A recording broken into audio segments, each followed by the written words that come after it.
कि उसने चीन के लिए जासूसी की और उसने चीन को राफेल के सीक्रेट बेचे और वो सीक्रेटली चाइना की यात्रा पे भी गया। पायलट की खबर बाहर निकल कर आती है तो कहते हैं कि साहब चाइना के JF-17 ने राफेल को मात दे दी है। जो सूत्र बताते हैं कि चाइना के एयरफोर्स के जो बंदे हैं उनको ट्रेनिंग दिया है, उनको सब चीजें बताई है राफेल के बारे में। आरोप इन पर निकल कर आया कि इनके साथ चाइनीज एजेंट जुड़े हुए थे जो इनसे संवेदनशील जानकारी निकलवा कर अपने काम में ले रहे हैं।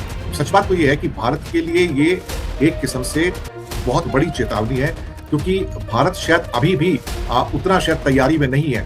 और कई बार तो जयशंकर ने कहा कि हम चाइना से मुकाबला कैसे कर सकते हैं, वो हमसे 5 गुना बड़ा कंट्री है। ये फ्रांसीसी नेवी में रहते हुए बिना अपने सीनियर्स को इन्फॉर्म किए चाइना गए और चाइना जाकर वहां पर ट्रेनिंग दे दी।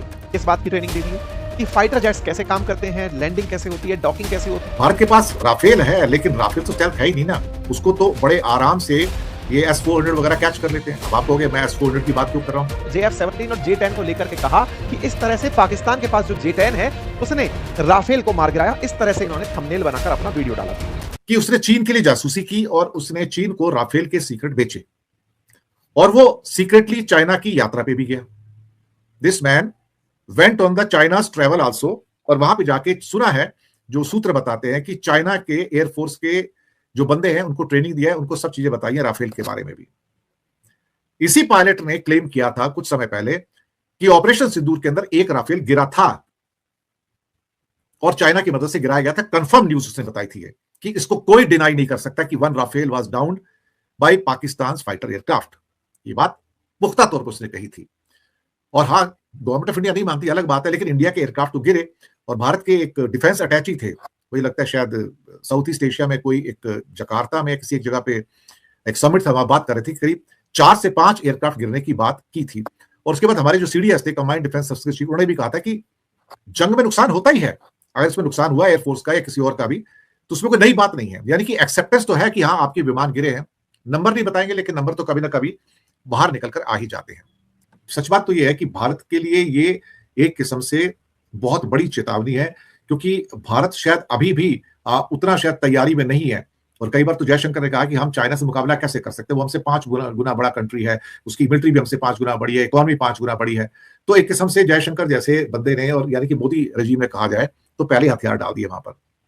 भारत के पास राफेल है, लेकिन राफेल तो स्टेल्थ है ही नहीं ना, उसको तो बड़े आराम से ये S-400 वगैरह कैच कर लेते हैं। अब आप कहोगे मैं S-400 की बात क्यों कर रहा हूं। नमस्कार साथियों, स्वागत है आप सभी का आपकी अपनी पाठशाला पर। मैं हूं अंकित अवस्थी। चर्चा भारत के राफेल की। भारत का राफेल जो बना है फ्रांस में, भारत के पास 36 यूनिट इसके अवेलेबल हैं। सुर्खियों में अंतरराष्ट्रीय स्तर पर तब आया जब भारत ने ऑपरेशन सिंदूर में राफेल से भारत की सीमाओं में रहते हुए पाकिस्तानी सैन्य ठिकानों को, आतंकवादियों के अड्डों को, एयर स्ट्रिप्स को निशाना बनाया।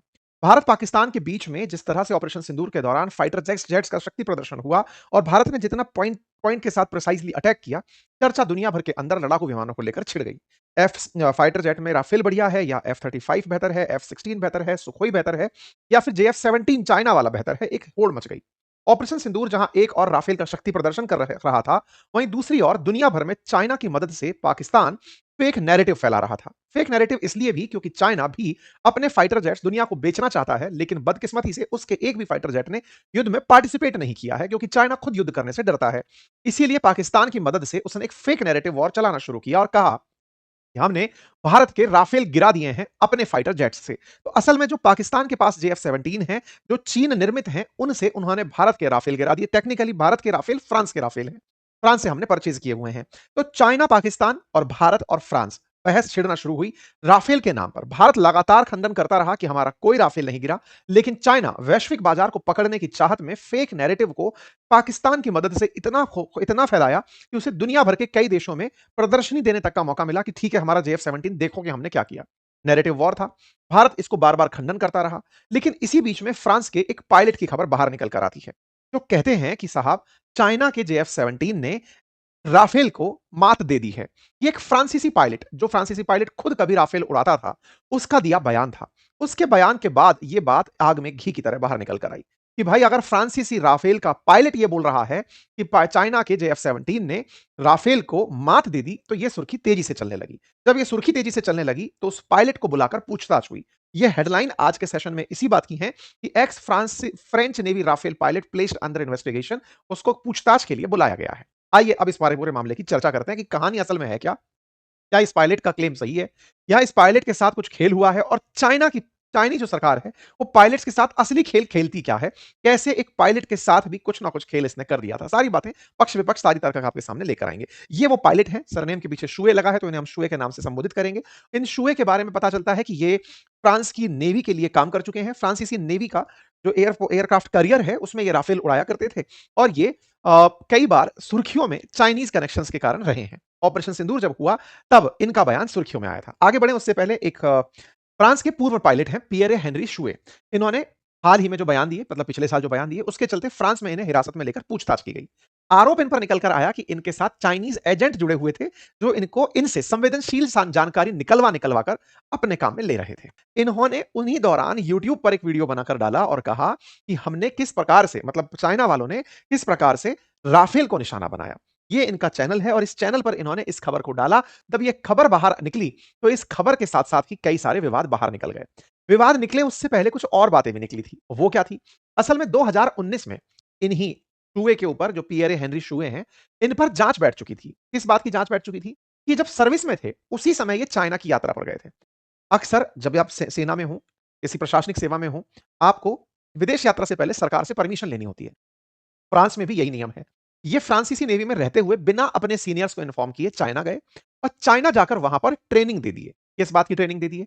कि फाइटर जेट्स कैसे काम करते हैं, लैंडिंग कैसे होती है, डॉकिंग कैसे होती है, टेक ऑफ कैसे होता है, फाइट्स कैसे होते हैं, प्रिसिजनल स्ट्राइक कैसे होती है, और राफेल कैसे काम करता है। ये राफेल के बारे में ज्ञान उलटकर पाक चाइना में चले आए 2019 में। इनके ऊपर जांच बैठना शुरू हुई। जांच के नतीजे आते उससे पहले तो ये राफेल के ऊपर चाइना की तारीफ के पुल भी बांध दिए।